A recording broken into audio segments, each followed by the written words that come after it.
ఒక్క తేనెటీగ కూడా లేకుండా అపరిమితంగా తేనె వింటుంటేనేదో సైన్స్ ఫిక్షన్ సినిమా చూస్తున్నట్టుంది కదూ. కాని ఇది నిజం. ఆశ్చర్యంగా ఉంది కదా. ఈరోజు మనం ఈ అద్భుతమైన కథ వెనుకున్న అసలు సంగతేంటో తెలుసుకుందాం. 62%. ఇది కేవలం ఒక నంబర్ కాదు, ఇది ఒక పెద్ద ప్రమాద ఘంటిక. ఆలోచించండి, 2025లో ఒకే ఒక్క సీజన్లో అమెరికాలో ఉన్న వాణిజ్య తేనెటీగల్లో 62% మాయమైపోయాయి. అంటే దాదాపు 16 లక్షల తేనెటీగల గుంపులు మొత్తం కనుమరుగయ్యాయి. ఇది వ్యవసాయ రంగానికి ఊహించని పెద్ద దెబ్బ. ఈ సంక్షోభం వెనుక ఎంత మానవ వేదన ఉందో దక్షిణ కాలిఫోర్నియాకు చెందిన ఒక తేనెటీగల పెంపకందారుడు మాటల్లోనే విందాం. ఎన్ని దెబ్బలు తిన్న తర్వాత ఇక నా వల్ల కాదు, ఇది చెయ్యలేను అని చెప్పడం మొదలుపెడతారో అన్నారు. తన కళ్ల ముందే తన జీవనాధారం కూలిపోతుంటే ఆ నిస్సహాయత ఈ మాటల్లో మనకు స్పష్టంగా కనిపిస్తుంది. సరే, ఇప్పుడు అస్సలు సమస్య లోతుల్లోకి వెళ్దాం. తేనెటీగల్ లేని ప్రపంచం వినడానికే ఏదోలా ఉంది కదా. ఇది కేవలం మనకు తేనె దొరకదు అనే విషయం కాదు, మన మొత్తం ఆహార వ్యవస్థ పునాదులనే కదిలించే ఒక పెద్ద ముప్పిది. చూడండి, ఈ సమస్య ఏమీ రాత్రికి రాత్రే పుట్టుకొచ్చింది కాదు, ఇది చాలా ఏళ్లుగా జరుగుతూ వస్తున్నదే. 1940లలో అమెరికాలో దాదాపు 50 లక్షల తేనెటీగల సమూహాలు ఉండేవి. కానీ 2025 వచ్చేసరికి ఆ సంఖ్య 26 లక్షలకు పడిపోయింది. ముఖ్యంగా 2006లో ఈ కాలనీ కొలాప్స్ డిజార్డర్ అనే వింత సమస్య మొదలైనప్పటినుంచి ఈ పతనం ఇంకా వేగవంతమైంది. అయితే 2025లో జరిగిన నష్టం మాత్రం మునుపటి వాటన్నిటికంటే చాలా చాలా తీవ్రమైనది. ఎందుకంటే దీనికి ప్రధాన కారణం ఈ వర్రోవా మైట్స్. ఇవి చిన్న పరాన్నజీవులు, కానీ చాలా ప్రమాదకరమైనవి. ఇవి పురుగుమందులను కూడా తట్టుకునే శక్తిని పెంచుకున్నాయి. అంతేకాదు, ప్రాణాంతక వైరస్లను ఒక తేనెటీగ నుండి ఇంకొకదానికి వ్యాప్తి చేసి మొత్తం సమూహాలనే చాలా వేగంగా నాశనం చేసేశాయి. దీనివల్ల బాదాం, యాపిల్స్ లాంటి పంటలు, అంటే దాదాపు $18 బిలియన్ విలువైన పంటలు ప్రమాదంలో పడ్డాయి. ఇలాంటి నిరాశజనకమైన పరిస్థితిలో ఒక ఆశాకిరణం కూడా ఉంది. ఇప్పుడు మనం దాని గురించే మాట్లాడబోతున్నాం.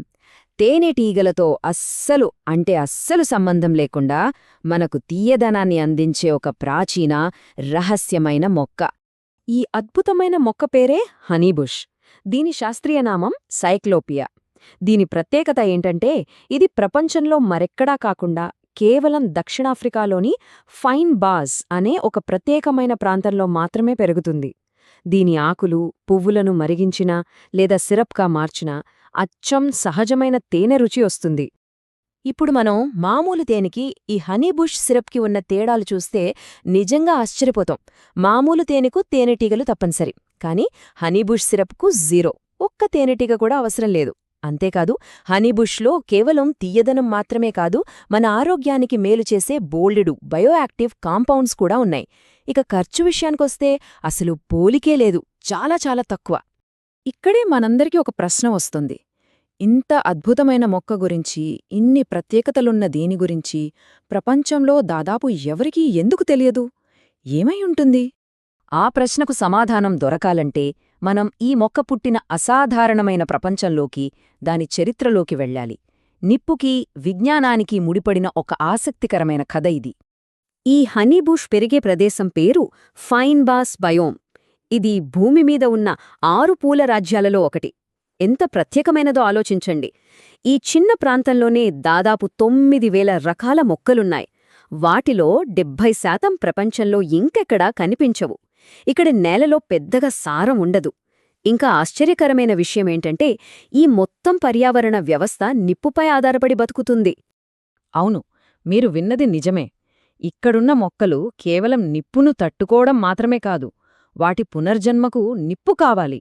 అంటే అక్కడ అడవిలో మంటలు చెలరేగిన తర్వాతే ఈ మొక్కలకు కొత్త జీవితమొస్తుందన్నమాట. అద్భుతం కదూ. ఈ మొక్క రహస్యాలను, దాని ప్రయోజనాలను పూర్తిగా అర్థం చేసుకున్నది కొయిసాన్ అనే స్థానిక ప్రజలు. వాళ్లు వేల సంవత్సరాలుగా హనీబుష్ను ఒక ఔషధంగా వాడుతున్నారు. శ్వాసకోశ వ్యాధులకు, జీర్ణ సమస్యలకు, ఇలా ఎన్నో వాటికి. కాని వలస పాలకులు వచ్చినప్పుడు వాళ్ల జ్ఞానాన్ని మూఢనమ్మకంగా కొట్టిపారేశారు.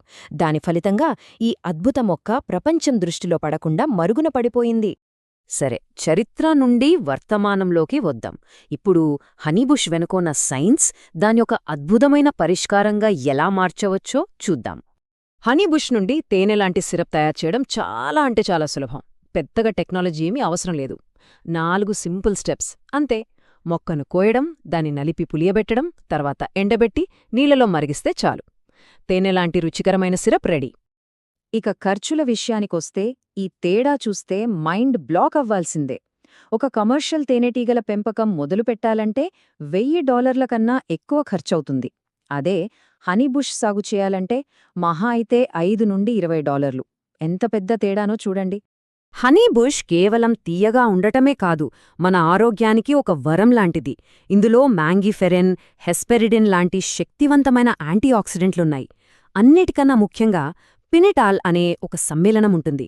ఇది మన శరీరంలో ఇన్సులిన్లాగా పనిచేస్తుందట. అంటే ఇది డయాబెటిస్ ఉన్నవాళ్లకి చాలా ఉపయోగపడొచ్చు. సరే, మనం దాదాపు చివరికి వచ్చేశాం. ఈ మొక్కలో ఇంత అపారమైన సామర్థ్యమున్నా వాస్తవ ప్రపంచంలో ఇది కొన్ని పెద్ద సవాళ్లను ఎదుర్కొంటోంది. ఆ వాగ్దానమేంటి, ఆ ప్రమాదమేంటి చూద్దాం. ఆర్థికంగా చూస్తే ఈ మొక్క ఇంకా ఎంత వెనకబడియుందో మనకు అర్థమవుతోంది. ప్రపంచవ్యాప్తంగా తేనె మార్కెట్ విలువ $10 బిలియన్. మరి హనీబుష్ మార్కెట్ ఎంతో తెలుసా?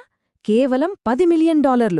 అంటే తేనె మార్కెట్లో 0.1% మాత్రమే.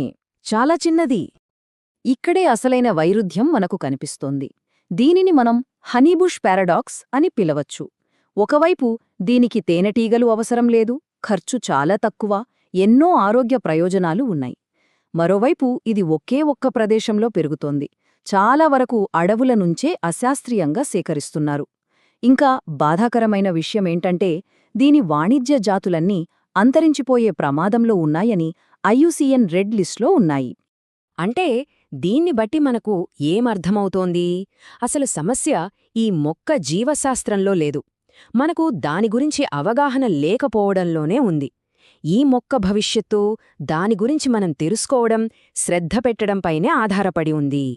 వేల ఏళ్ల స్థానిక విజ్ఞానం, వందల ఏళ్ల శాస్త్రీయ పరిశోధనలు ఇవన్నీ ఉన్నా ఈ మొక్క తన సమయం కోసం ఇంకా వేచి చూస్తూనే ఉంది. తేనెటీగల అవసరం లేని ఈ అద్భుతమైన తీపి ప్రత్యామ్నాయం భవిష్యత్తు ఇప్పుడు మన చేతుల్లోనే ఉంది. మరి తర్వాత ఏం జరగబోతోంది?